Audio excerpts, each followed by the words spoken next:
This is Ryan Abraham of USCFootball.com, a very special edition of Tunnel Vision. We've been doing these videos with House of Victory and talking to particular USC Trojan football players, and thanks to House of Victory for setting all these up. Most have been done in studio over like a Zoom sort of thing. We are doing this one live in person here on the USC campus, just off the USC campus. Yes, sir. And we have USC's leading tackler, Jaylin Smith, nickelback for the Trojans. Thanks for coming and doing this. No problem, my guy. No problem. Thanks for having me, man. No problem. It's great. Yeah, it's great to have you. And like I said, the first time we're doing this in person, so hopefully it goes okay. Usually I got the whole studio and I got all the mics and it's everything. I can switch all the cameras and stuff. So we got a couple cameras here. We'll see how this kind of works out. Yes, but like I said, leading tackler on the team. How's it been going? Your junior year here playing nickelback. How's everything been going with that? Everything's been going well, man. I honestly say, man, this year, I think I ultimately took, my health as far as like physical health. I took so much pride into that going into my off season. So I think the preparation helped me overall, throughout the duration of the season. And I think just had a strong spring camp and a fall camp. And I think just overall just poured into season. And overall, man, just getting better every day, man. Just trying to communicate and be the best person I can be every day, man. That's been the goal. That's it. You and Kaylin Bullock are the two leading tacklers on the team. Is that a little bit of an issue with the secondary guys? Maybe you don't want, maybe not ideal, but it's good for you guys. Right. I mean, the playmakers we have back there at the back end, man, trying to make plays. I mean, it's never wrong to go out there, flying around, and try to make tackles. I think our production is slowly progressing as far as with the linebacker position, as far as like Mason coming around. I think he missed a game, so coming around, he's been making so much plays. I think he ended last game with, I think, seven or eight tackles, so he's picking up his production. Tack has been playing very well, Rajon. So I think ultimately, man, our linebackers are starting to bring it along, man, and our D-line is starting to, create havoc as they're always doing this whole season. So it's good that we're making tackles, but, just got to keep going at trajectory level for everybody. It's been a weird week, obviously. Lincoln Riley being out for a couple of practices. Right. What was sort of that been like? And then yesterday, he comes back, and as soon as the media walks in, they start playing Eminem and like, guess who's back? What was it like? Were you a part of that? Or like, what was Nah, to be honest, man, we were just coming out there, man, ready to practice. Coach Simmons did a great job, just stepping in for Coach Riley, while he was down battling his little sickness. But when he came back, man, it was good to see Coach Lincoln back, man. He came in there with great vibes, great energy. It was definitely not planned. It was more so just like we were out there stretching. Oh, hey, Coach Lincoln's back, and it was great, man. It was great to have that energy, man, have his vibe back there on the sidelines. Yes, sir. Yeah, I mean, going in, this is you want to kind of get right against Cal here. What's practice been like this week? Sort of coming off a couple of disappointing losses. Yeah, man, practice has been so intense, I'd say, man. We've been getting after it, from Monday practice to Thursday practice, man. I think ultimately, man, guys are just buying into what we're teaching, coach, and overall, man, I think it's a testimony to hard work. I think ultimately, man, our guys are working tremendously hard to make things right and to bounce back and respond. That's been the ultimate motto. For you playing the nickel spot right now, what have been sort of some of the nuances that you've maybe learned about covering guys in the slot versus if you're playing boundary or field, like you're playing some of the outside guys? I think more so when you're in the nickel spot, you have so much space to work with. I mean, if you're guarding a fade route, say for instance, you can't just work flat. You have to work at your angles. So you have to look at the different angles as far as the field. I mean, you just got to know that there's so much space outside of you and inside of you. So you got to be more cognizant of that. And also just, knowing what you're going to have in the slot. You're not going to get those typically 6'1", 6'2". You're going to get those 4'3", 40 guys. So, you just got to be ready to open your hips and run, man. I think that's been the ultimate goal for sure. Do you feel like nickel is your more natural position, or? I think it gives me the fair share of being more comfortable as far as playing in the fit, run fits, and as far as like communicating and as well as covering too. So I think it's more so like perfect. Like I think it's perfect for me just because I can kind of get the best of both worlds, kind of be in the fit, and coverage as well. How much cross-training was done during camp with safety and nickel? Because we weren't sure. Like there seemed like a lot of cross-training for a lot of positions, but you're doing a lot of that. I 100% was, man. I was trying to learn all four positions because I think, you go into each year and you don't know where you're gonna where you're gonna plan out or how you're gonna, how you're gonna progress. And I think ultimately, man, just coming into this year, I wanted to be prepared to play all 4 positions in the back end, as far as like corner, free safety, strong safety, and as well as nickel. So I just took pride into learning all of those positions to kind of get me prepared for anything that comes this season. Last year, I think one of the struggles on defense, covering tight ends. It seems like you guys done a better job with that overall. Yes, I know probably the defense is not where you want it to be, but like, how do you think you guys have got better covering tight ends? I think embracing it. I mean, you embrace, getting a tight end in the slot, knowing that we had a struggle with those last year, and this year we had to take it as motivation to once we get that matchup, win the matchup. And I think that's ultimately been the key, and to be aggressive as far as being less passive on tight ends, knowing that tight ends at the top of the routes, they're going to try to push off and try to get their hands on you. So with that being said, like just being more aggressive and trying to fight back with them at the line of point of attack. Yes, sir. So I mean, obviously there's still some things to work on. For sure. I talked to you on Tuesday. It was almost like we had a one-on-one interview then. Which is because no other really were there. Yes, sir. But I mean, you're a very positive guy. Were there things that were worked on or anything different at practice? Knowing that like, hey, there's. Alex Grinch said afterwards, like, we need to be better. Like, For sure. Has anything kind of changed at practice that you guys do a little bit differently? I think sense of urgency. Trust me, man. The plays that we see on film, man, it's literally like 11 to 12 plays, man, that you feel like the defense has them in our hands, where it's like we just have to make the play, if that makes sense. Like the offense are gonna give us, different formations to where it's like, okay, we have to adjust. I think more so on the defensive side where we adjusted, and when we have like guys in the right gaps and guys are, doing their thing, all 11 at one point in time, it's an elite defense. And I think all 11 are starting to trust into that and buy into that ultimately. And that's been just the main motto.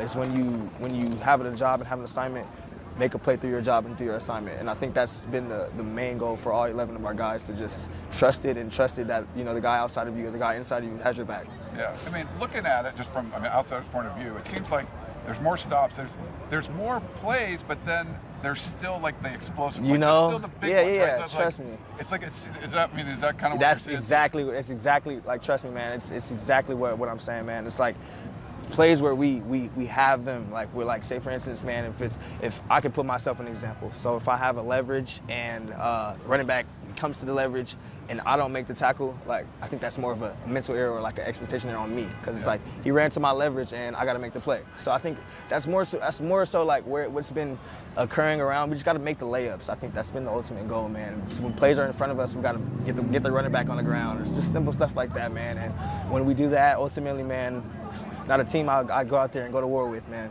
All 11, yes, sir. Mason Cobb talked a little bit Tuesday, just like he might maybe do some more one-on-ones in practice. Is that something you guys doing a little bit more of, or is something you think you kind of need to do more? I think, man, ultimately we split it up. We do a lot of different things, man, from inside run to one-on-ones, man, and to for me. So I think ultimately I'm split it up like pretty equal, man. I get the fair share of each of everything, man, each day of practice, man. So I think I'm all good. When we always ask you guys stuff like this, like, oh, everyone's good. But if there's like a couple receivers or anyone, like, who are like the kind of toughest guys to cover? Maybe just for you, like facts. They might not be. You know what I mean. I got some receivers, man. Okay. So I think my top 3 receivers, to cover, body shape for sure would be Brandon Rice. Because he's a different body shape. Freak, right? He's a freak athlete, man. I think release-wise, you never know what he's going to give you, a speed release or outside release. And second, I got Taj Washington for sure. Taj is so quick and efficient with his releases. You never know what he's going to do. As well as Zach Branch. He's everyone knows Zach, man. He's so quick and elusive. And so it's best you got to run. You got to open your hips if you're in the run.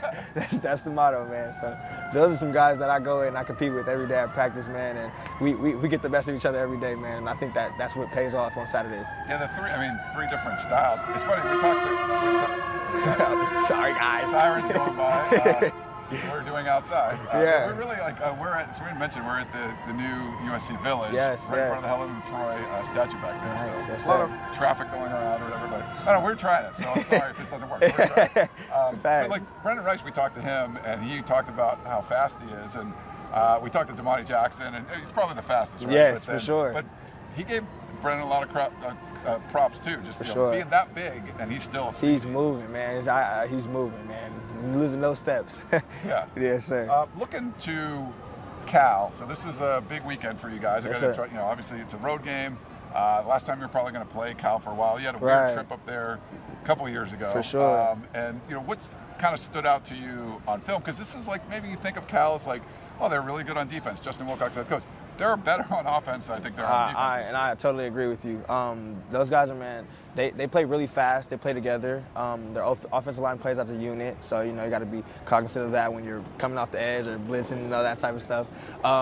Their running back is really good. Jaylin Smith's the guy, man. He's a California guy, so Did you ever play against him? I played against him in 7-on-7. I never played against him in pads, so I think it's probably my second time playing against him in pads. But he's a great athlete. He's elusive. He likes to move around in the hole, so you got to be ready to bring him down, come with a body part on him. But overall, man, great offense. They play together. They play fast, and they do a lot of hurry-ups, so you got to be prepared for that, for sure. Mendoza, the quarterback, like Fernando Mendoza, like he's kind of come on the scene, been like the third quarterback to play. It looks like he's going to play in this one, but anything kind of stand out? He has a strong arm. I think he has a strong arm, and he looks off safeties and corners very well. I think he does a good job of carrying his eyes, and then he can scramble too. He can kind of get in there and get you the first down if he needs it. So got to be prepared for the QB sneaks and if he decides to pull it when they do the zone read and stuff like that. So got to be ready. You a big fan of going on road trips and stuff? I ultimately think this year away games has for sure been the most fun for me. For sure. I think just being that villain, you out there like they all talking crazy. I mean, you got just your guys who you came out there with, man, who you came on the flight with, who you put the work in with, man. So I think just relying on them to have your backs in away games, man. It shows your true character, man.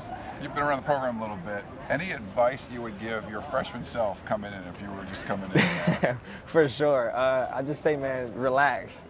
Relax, man.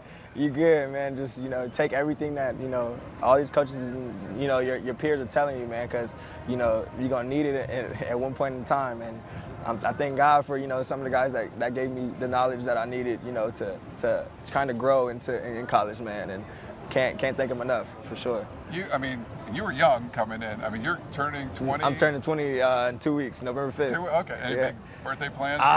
Just got to win the football game on Saturday. Okay. I think that's pretty much it, man. Probably go eat some food with my family, my little brothers and stuff like that on Sunday. So that'll be my birthday's on Sunday. So yeah, just get some food with my family and just hang out with my guys. Hopefully celebrating a win. Right? Yeah, that's it, man. Hopefully, yes, sir. But is that a challenge? Because there are, I think Taka Curtis might be older than you, right? Like, bro, trust me, it's so much guys on my team that are older than me that are younger than me. And you've been around for 30 years. It's crazy, man. It's crazy. It's so crazy. There's so much guys that are like class of 2022 that are younger than me, that are older than me. I'm probably the youngest guy in my class, but I take pride in that, though. Got to be the young guy. It's funny. Do you feel like that was a disadvantage at all? Like I remember covering Juju Smith-Schuster, who was 17 up to the point, I think the UCLA game in November. Are you serious? He was playing. And that's Juju. You just like me, my guy. Because literally my freshman year, UCLA, I think like I turned 18. I was 17 my whole freshman year. Oh yeah. So I turned 18 about November 5th. So it was around freshman year, around still in season. I think we played ASU that week. Okay. And I remember that's when I turned 18. Literally the game of ASU. So that's pretty crazy. Nice. Juju, we're twins, man. No, that was great. It is weird because there's holdbacks and everything. There's just people come out of high school at all different ages. Bro. And you're growing. It's a big difference if you're 17 versus 20. Right. I think it's just like I feel like I grew up in college. It's crazy, man. Like it's crazy. Got my first chin hair and stuff in college. It's crazy. Well, you got to do like some of the TV stuff and everything too with Snoop and everything. Yes, sir. Does that help? That probably helped the process. I think, for sure. I think it helped me just get into front of some cameras and be more comfortable and be more comfortable with just talking and being more open and free to myself. Yeah, that's good. I think, and I'll give credit to USC for this. I've been doing 100%. This a long time, like longer than you've been around, unfortunately. But just because I'm an old guy.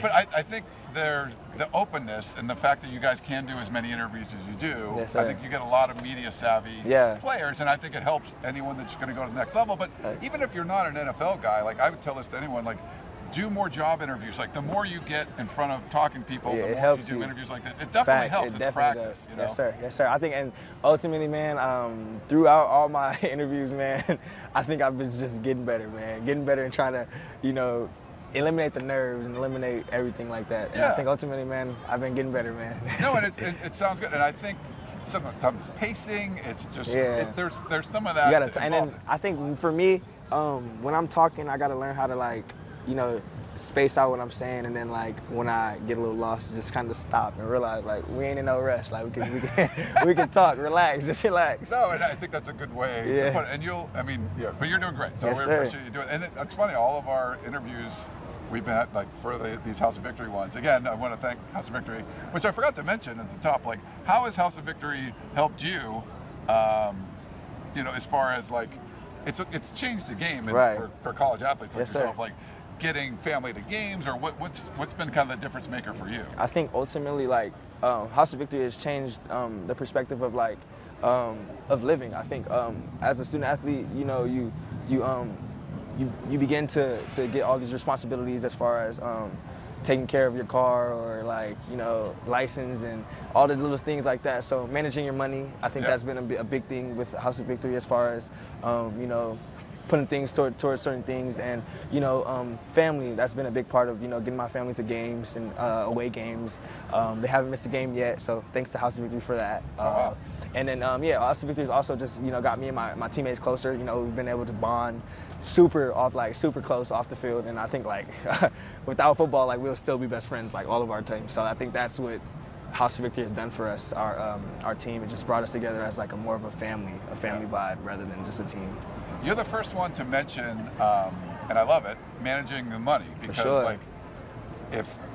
there's all people from all different walks of life, and having the ability to here's some money that you wouldn't have had before. Right. You could go blow it in one night. There's no amount of money you couldn't spend. Exactly. Or if they're okay, I can set myself up for for longevity.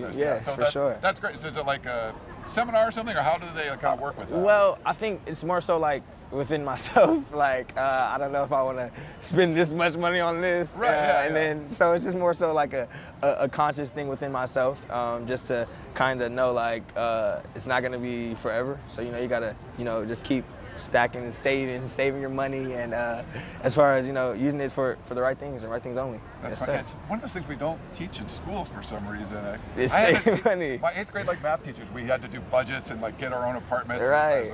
I was 13 years old. And that really helped. We went through the newspaper because it was classified. Oh, here's an ad, here's a used car. Right. Actually, stuff like that. I don't think this new day and age, I don't think we get that type of teaching. And I think that was kind of rare too. But we're going off. So the fans of the Peristyle, big fans of yours, they want to know, they had some questions. Are you ready? I'm ready. This is tough. I'm ready. They're good, a lot of different ones. So I pulled them up here. Okay. This is from Gold Card 55. All the handles, they're usernames. For sure. Shout out my guy. Okay. Growing up, what was your impression of the USC football program prior to getting your offer from USC? Oh man, I think my impression on USC football was tough-nosed, hard-nosed football. It was hard to get a yard on USC's defense, I'll tell you that. And it was also, man, just electric, man. You had the Matt Liners, the Reggie Bush, Detroit Palomalus, Brian Cushings. You had all those type of athletes that come from SC. And when I got that offer, it ultimately made me want to become one of those guys. Ultimately wanted me to become one of the greats that come from USC. And ultimately, man, just look at SC as one of the greatest schools in America, man. So much great athletes that come out here as far as networking and just being an athlete, man. And it's no place like home, for sure. All right, that's it. Trojan Fan 7, what's so hard? Why is it so hard to stop quarterback runs? What's the challenge for a defense? Quarterbacks can take off and run. Yeah, well, you got to think about it. From my perspective, I got to guard a receiver first. So, I'm running down the field, and I look back, and, if the quarterback's running, you got to go get him on the ground. So, ultimately, the first progression is not a quarterback's run. The quarterback is, ultimately going to hand the ball off or throw the ball. So, you're prepared for your pass first objective, for your run first objective, and then quarterback runs, you got to go tackle him. That's been the objective. Yes, so if sir. you're in zone, it's probably easier, right? Because you're kind of looking 100%. I think ultimately, my eyes are on the quarterback. So, wherever he does, wherever his eyes are, is where I'm mirroring. So, I think that's what makes it more easier. Okay. Yes, Are you guys? Would you consider yourselves more of a zone defense or man defense? We're so split. We mix it up a lot. Okay. I honestly say we're so open to anything like that. Yes, sir. We got Trojan Kevin. That's a pretty normal one. Yeah. What is the most difficult thing you had to learn coming out of high school to play your position in college? Communicate. Oh, well, I mean, I always say I was a good communicator, but the communication part escalated like 20 times from high school to college. I think when you're in college, you got to talk every play, regardless of how how you're feeling. I mean, in high school, you got your calls. I mean, you telling your people what to do and all that. But I mean, all 11 is all running through you. So I mean, you gotta communicate to all 11 people. So I think communication part has picked up a lot, and I think fitness and as far as like mental and physical build, like just getting that size and that strength and that mental health for a 12-game slate in college. I mean, that's been the biggest transition. You go from high school football to college football. It's a big difference. That's a grind, yeah. Yeah, facts, literally. Yeah. Especially you guys are playing 9 in a row. 9 in a row. You kind of feeling that? Yeah, man. It's starting to, you get to that point in the season where, your body's a little banged up, but it's how you respond to it. And I think that's been my motto. Craxton says, you're doing well at nickel this year, but what is your preferred position? Well, I don't really have a preferred position. I'm a DB. I feel like I could play corner as well as nickel, but I was ultimately a corner before I became a nickel. But slot corner, it's all the same thing for me, so it's all the same. I think it's Kabui. He says, what lessons or values did you gain from Coach Snoop during your time in the Snoop Youth Football League? One thing that I'll never forget, he told me, I was just having a bad game. One game, I was younger. He pulled up to me, came to me, and was like, "Stay ready, so you never have to get ready." That stuck with me forever. To always, whenever my name is called or whenever I'm, any situation, like I'm always ready for any situation. Staying ready, so I never got to get ready. He was like a legit football coach, though. Literally, he was so legit. I mean, you guys wouldn't understand how legit he was of a football coach he was. He was so legit, man. He would get in your face, man. He would cuss you out if you fucking up, I promise. So yeah, he was a good coach, man. Cool. Gunham says, how is it working with an Olympic gold medalist, team member, Suni Lee, and do you share any workout training routines? So you're dating an Olympic gold medalist? Yes, yes, man, yes, sir. I'd say the workout routines are very, very different. I mean, she's swinging on bars and, she's in the air, and I'm trying to, get to her level. I tell her I can try to do a couple flips like that on the bar, but she don't believe me. So, I mean, have you done any I haven't. Trust me, it's coming soon. Can you imagine doing that? I'm going to do a cartwheel in front of bro, it's so, I mean, once I try, like, I'm gonna try soon coming up. Like, we have this like a workout coming up soon with her coaches down in Minnesota. I'm gonna try to do a workout, like her workout, try a workout for her, and she's gonna try a workout for me, like a day of a football player workout, and I'm gonna try like a day of a gymnast. Basically like how they work out and what they do. So I'm gonna see. That's gonna be the test to see if that's some social media. You could do. Yeah. It's coming soon. Y'all stay tuned. Did she get you like Instagram followers and stuff? So a little bit. I already had like about 48. So I think it kind of skyrocketed to about 49 when I, not huge, but you had like the TV one. Yeah, right? I was already, I had a little bit of something already coming through. You're not getting like the Taylor Swift, Travis Kelce thing. Thank God, no. Oh, you don't want that? I think it's a lot. I think it's just so much. I think it puts a lot of stress on the relationship. Yeah. No, I think that you definitely should film like you guys. Like, no, yeah, that's coming soon. That's coming soon. Oh, trust yeah. me. So check that one out. Yes, sir. Casey wants to know, what was the recruiting process like, and why did you end up choosing USC? The recruiting process was I think it was challenging. You had so many different coaching staff expressing their love for you and where you could fit in the program, and you would see yourself ultimately in those spaces. But for me, USC's always was my home. When I came here my first visit, I think it was homecoming of the Arizona game, and it was a home vibe. When I was walking up, I didn't even know anybody there, and they were, welcome Jaylin, welcome, saying your name. I'm like, oh, okay, this is like a home vibe for me. And so from that point on, and when I started to grow a relationship with the coaching staff and the players on the team, it became bigger than football at that point for me. And from that point on, COVID was happening and all that kind of stuff like that, and I kind of just wanted to be comfortable. I wanted to know where I was going to be and be comfortable with, where home was, and I felt like USC was just my home, with Coach Dante being my lead recruiter, just all the guys that I was playing with in youth football who came here too. It was kind of like a dream come true for real, to be honest. Yes, sir. Do you get involved in the recruiting process now? Like you like hosting recruits? Sometimes here and there. Okay. The last people I hosted was, Zach. I had Zach and before they came, I had Zach, Zion, Fave, and all those type of guys when they came. So Bishop yeah. I had the fakest guys. Shout out to my guys. Who's like the like back in the day, like the Matt Leinart days, like Alex Holmes was like the host. Like he would be like he was the big host. Like he was the one that knew everything. Like is there like one guy on the team that's just like he's like the super host? Like he's the one. I'd say Didi. Like Didi. You say Didi. Like Didi's the super host. Like he knows everyone. He talks about everyone. He talks to everyone. So I think it's for sure him. Give us a Didi. Justin Didi. Yes, yes, sir. Okay. Justin Didi. Northwest Fan 76. Which would you want more in games, the DJ or the marching band?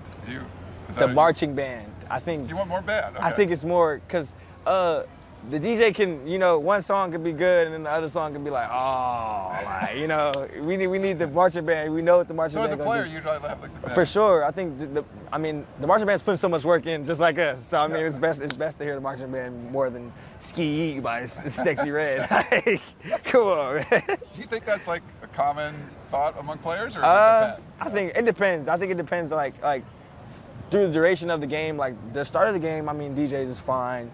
Through the duration of the game, when it's like halftime or it's like crunch time, like we know we want the band. You guys like the band? Yes, for sure. Have you led the band? Like, have you done up on the? At the end of games? Yeah, not yet. It's coming soon. That's a goal. That's a goal of mine coming soon, y'all. All right, get up there and lead the band. All right, get a couple more, let you go. Do people still go to Chano's or Spud Nuts? That's from Cilantro. 100%. I am one of those. I am one of a few. Spud Nuts is one of my favorite breakfasts for sure.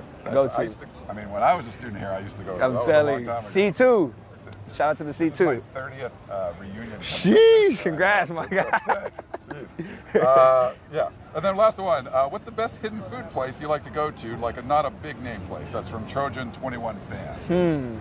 I'd say, hold up, Annie's Soul Food. Oh, Trust that sounds me. good. It's out the way. It's anything you want. Soul food. Got the oxtails and rice. You got the fried chicken. All the southern soul food. But the mac and cheese and yams, you can't go wrong with it. Mac and cheese. Oh, nice. I'm telling you. Are you a Roscoe's guy? I am definitely a Roscoe's guy, but I think Andy's has it a little bit over that. Wow, 9 out of 10. It'll be 9 out of 10. I'm a big Roscoe guy. Yeah, I know. See, I love Roscoe's one of my favorites. I'm telling you can't go wrong with the number 9, man. You can't. Nice. All right. Well, this has been a lot of fun. Hopefully, all the technology worked. And yes. We're just talking here for a half an hour or something. But USC's leading tackler, Jaylin Smith. Check him out. USC football, of course, going to Cal this weekend. So make sure you check out the Trojans. And thanks again to House of Victory for setting this up. And thanks to you, Jaylin, for coming out. Thanks, my guy. Have a good one. So much fun. Yeah, yes, sir. It's great. Jaylin Smith. Make sure you check out USCfootball.com. Bye now, y'all boys. For more. Thank you, guys.